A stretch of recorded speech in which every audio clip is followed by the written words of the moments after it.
स्थानिक गुन्हे अन्वेषणाची कारवाई। मिरज, तासगाव शहर कर्नाटकात चोऱ्या।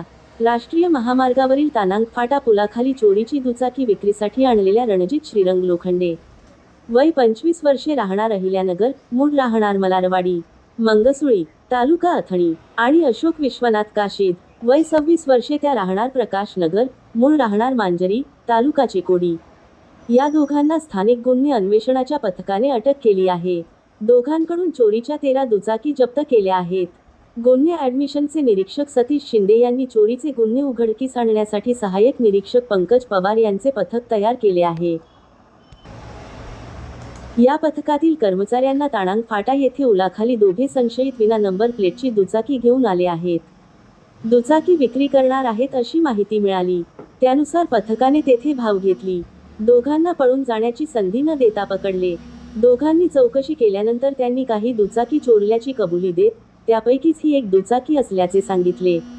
चोरीच्या दुचाकी पहिल्या नगर येथे राहत असलेल्या घराजवळ मोकळ्या जागेत लावल्या असल्याचे सांगितले। तेव्हा पथकाने दोघांना घेऊन जाऊन अहिल्यानगर येथून या दुचाकी जप्त केल्या आहेत।